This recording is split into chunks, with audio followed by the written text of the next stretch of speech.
Hello friend, good morning. देखिए बेटा, last video में अपन ट्रांसफार्मर से जुड़ता हुआ अपन ने एक टॉपिक पढ़ा था जो ट्रांसफार्मर की ईएमएफ कैलकुलेशन थी और ट्रांसफॉर्मेशन रेशियो के बारे में अपन ने पढ़ा था। ठीक है, आज की वीडियो में अपन ट्रांसफार्मर से संबंधित कुछ न्यूमेरिकल करेंगे, जिसके अंदर ईएमएफ इक्वेशन से संबंधित न्यूमेरिकल होंगे, उस ट्रांसफॉर्मेशन रेशियो से संबंधित न्यूमेरिकल होंगे। ठीक है, तो आइए वीडियो को स्टार्ट करते हैं और देखते हैं अपना पहला न्यूमेरिकल। देखिए बेटा, इसमें क्या है, एक परिणामित्र जिसका एक प्राथमिक कॉइल 100 टर्न का है और द्वितीयक टर्न 200 है, 2000 है। इसमें 12 वोल्ट प्राथमिक साइड से जुड़ा है, तो आउटपुट वोल्टेज का मान ज्ञात करना। ठीक है, देखिए सबसे पहले मैंने आपको इक्वेशन बताई थी, वो आपके दिमाग में होनी चाहिए। दो चीज यहाँ पे दी हुई है, पहले सबसे पहले उसको नोट करेंगे अपन। यहाँ पे आपको N1 का मान दिया है। N1 का मान कितना है भाई? N1 प्राथमिक कॉइल, यानी कि N1 का मान कितना है, ये N1 बोलेंगे इसको, यानी कि प्राथमिक कॉइल 100 टर्न। कितना है? 100 टर्न है। ठीक है, और द्वितीयक टर्न कितना दिया है? 2000, यानी N2 का मान कितना दिया है यहाँ पे आपको? 2000 टर्न दिया हुआ है। ठीक है, और कह रहा है इसमें प्राथमिक साइड में से जुड़ा है, यानी कि 12 वोल्ट प्राथमिक साइड से, यानी E1 का मान कितना दिया है आपको? E1 का मान दिया है आपको 12 वोल्ट का। ठीक है भाई, अब देखिए ये पूछ रहा है आपसे सेकेंडरी साइड, यानी कि आउटपुट वोल्ट का मान आपसे पूछ रहा है। तो यहाँ पे अपन इक्वेशन क्या लगाएंगे? देखो, N1 upon N2 equal to E1 upon E2, ये आपस में संबंध है इन दोनों का, ये ध्यान रखेंगे। ठीक है, यहाँ पे N1 का मान रखेंगे अपन 100 टर्न, N2 का मान दिया है आपको 2000 इक्वल टू E1 का मान दिया है हमें 12 वोल्ट और आपको E2 का मान ज्ञात करना है। ठीक है, इन दोनों को अपन मल्टीप्लाई करते हैं, मध्य गुणा करेंगे। 2000 मल्टीप्लाई 12 डिवाइडेड बाई 100। ठीक है, तो यहाँ जैसे आपका मान निकल के आता है, 2 जीरो से 2 जीरो खत्म, 12 दूनी 24, यानी कि 240 वोल्ट आपका E2 का मान निकल के आ गया। ठीक है, ध्यान रखेंगे इसको। इसी प्रकार से अपन एक नेक्स्ट न्यूमेरिकल करते हैं। देखिए भाई, ये एक दूसरा क्वेश्चन है जिसके अंदर एक ट्रांसफार्मर का मान दिया है आपको 44 kV, यानी कि 44 kV एक ट्रांसफार्मर है जिसके अंदर 11 kV, यानी कि 11 kV मान दिया है प्राइमरी साइड का और 220 वोल्टेज आपको दिया है आपका सेकेंडरी साइड का। और ठीक है, और सेकेंडरी में टर्न कितने दिए हैं? 225 टर्न दिए हैं। तो प्राइमरी टर्न ज्ञात करना है तथा प्राइमरी और सेकेंडरी की आपको करंट की वैल्यू ज्ञात करनी है। ठीक है, तो सबसे पहले जो चीज अपन को दी हुई है उसको अपन नोट करते हैं। ठीक है भाई, देखिए पावर का मान कितना दिया है भाई? पावर का मान दे दिया अपन को यहाँ पे 44 kV। ठीक है, ध्यान रखना 44 kV का एक ट्रांसफार्मर है। प्राइमरी यानी कि E1 साइड कितने दिए आपको? 11 kV दिए। ठीक है, और E2 का मान कितना दिया है आपको? E2 का मान दिया है 220 वोल्ट, सॉरी 220 वोल्ट दिया है। ठीक है, सेकेंडरी में टर्न कितने दिए हैं? N2 का मान कितना दिया है आपको? 25। ठीक है, तो सबसे पहले अपन को एक बार N1 का मान ज्ञात करना है ना। तो देखिए, आप इन चारों से सबसे पहले तो यहाँ पे क्या करेंगे? N1 का मान ज्ञात करेंगे। ठीक है भाई, तो अभी अपन ने पिछले न्यूमेरिकल में अपन ने इक्वेशन पढ़ी थी, संबंध पढ़ा था, क्या था वो? N1 अपॉन में N2 equal to E1 upon में E2। ठीक है, N1 का मान क्या है? यहाँ पे N1 का मान अपन को ज्ञात करना है। N2 का मान क्या है? N2 का मान दिया 25 इक्वल टू E1 का मान 11 kV, यानी कि यहाँ पे अपन लिख सकते हैं 11,000। ठीक है, और E2 का मान कितना दिया अपन को? 220। ठीक है भाई, अब देख लीजिए, इनको ऊपर क्रॉस मल्टीप्लाई करते हैं, मध्य गुणा करते हैं, तो 11,000 मल्टीप्लाई 25 डिवाइडेड बाई 200। ठीक है भाई, देखिए क्या करेंगे अपन अब भाई, एक जीरो से एक जीरो खत्म हो गई। ठीक है, और यहां से आपका मान निकल के आता है 1250 टन।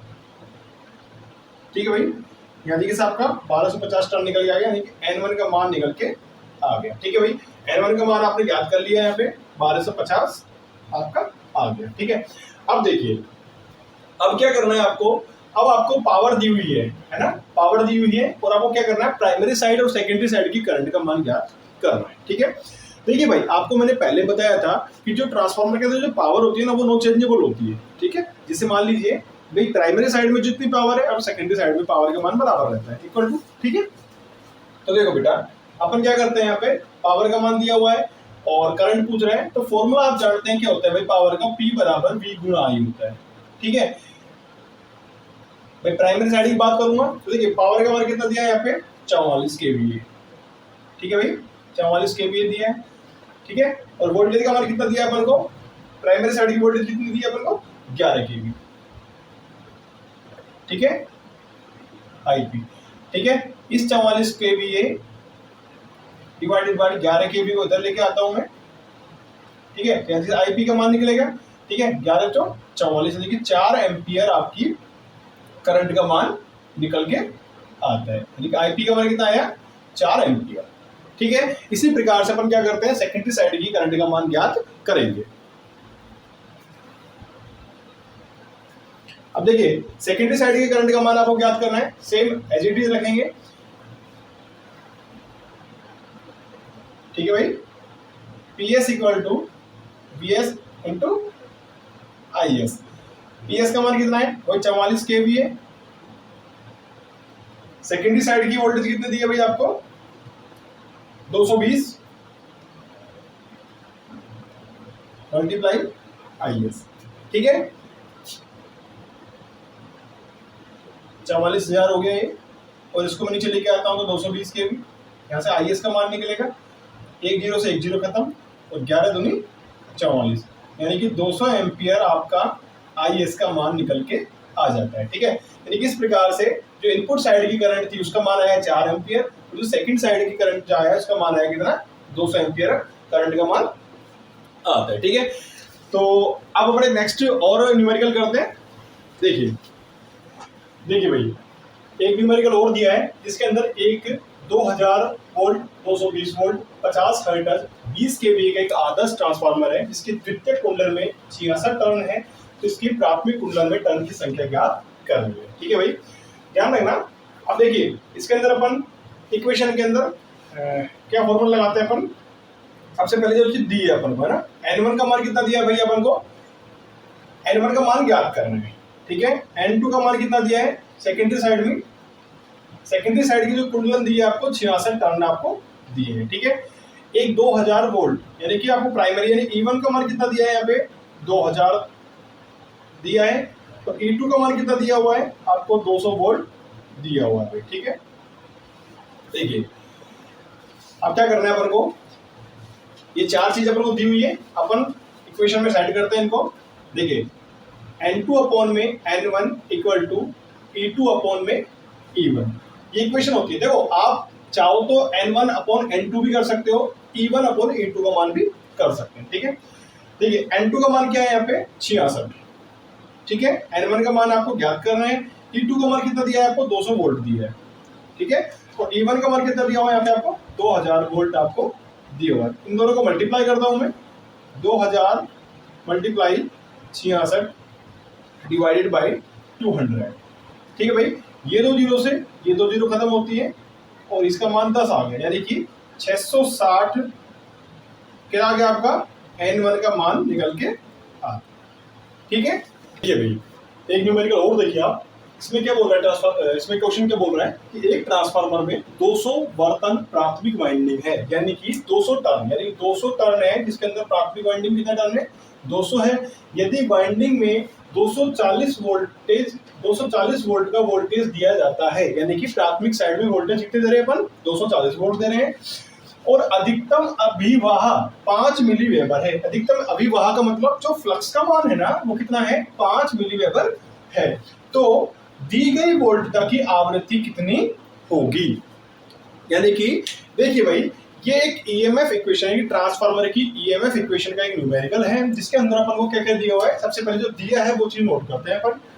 देखिए भाई, एक ट्रांसफार्मर में 200 वर्तन टर्न प्राथमिक वाइंडिंग है, यानी कि N1 का मान कितना दिया है आपको, यहाँ पे आपको यहाँ दिया है आपको 200 टर्न। ठीक है, यदि वाइंडिंग में 200 वोल्टेज का वोल्टेज दिया जाता है, यानी कि E1 का मान कितना दिया है आपको 240 वोल्टेज दिया हुआ है। ठीक है, और अधिकतम अभिवाह 5 मिली वेबर है, यानी कि फ्लक्स का मान कितना दिया है आपको 5 मिली वेबर। ठीक है, फ्लक्स का मान दिया हुआ है मिली वेबर, तो आप दी गई वोल्टता की आवृत्ति ज्ञात करिए, यानी कि आपको फ्रीक्वेंसी का मान ज्ञात करना है कि भाई फ्रीक्वेंसी कितनी होगी। ठीक है, तो देखिए आपको ईएमएफ इक्वेशन का एक समीकरण थी जो मैंने आपको बताई थी। समीकरण क्या होती है भाई, E1 4.44 हो आएगा 4.445 FN। ठीक है, 5 वॉट फ्लेक्स होता है, F frequency, N number of turns. और प्राइमरी साइड की बात करूंगा तो प्राइमरी साइड का number of turns, primary side का वोल्टेज 4.445 फ्लक्स होता है, F फ्रीक्वेंसी होती है। तो जो दिया हुआ है डाटा अपन को वो अपन सूत्र के अंदर पुट करते हैं। ठीक है, E1 का मान कितना दिया है आपको, यहाँ पे 240 वोल्टेज दिया हुआ है। ठीक है, 4.44 मल्टीप्लाई 5, फ्लक्स का मान कितना दिया है आपको, यहाँ पे फ्लक्स का मान दिया है 5 मिलीवेबर, 5 इंटू 10⁻³ मिलीवेबर में दिया हुआ है। ठीक है, ध्यान रखेंगे इसको, मिलीवेबर में तो 10⁻³ करिए अपन ने। फ्रीक्वेंसी का मान आपको ज्ञात करना है और N1 का मान कितना दिया है आपको, 200 टर्न N1 का मान दिया हुआ है। ठीक है, ठीक है भाई, ध्यान रखेंगे इसको। अब देखो जो चीज दी हुई है उसको अपन ने सेट कर लिया, अब हमें फ्रीक्वेंसी का मान आपको ज्ञात करना है। ठीक है, तो मैं क्या करता हूं, देखिए 240, ठीक है भाई, और फ्रीक्वेंसी का मान ज्ञात करना है। फ्रीक्वेंसी को मैंने यहीं रोक लिया, 240 मल्टीप्लाई 1000, ये 10⁻³ है, ये ऊपर चला जाएगा और ये इक्वेशन आपकी नीचे आ जाएगी। ठीक है भाई, यहां देखिए साहब आपका फ्रीक्वेंसी का मान निकल के आ जाएगा। और जब आप इसको सोल्व करते हैं तो 2 जीरो और लगाइए पन्ने ऊपर।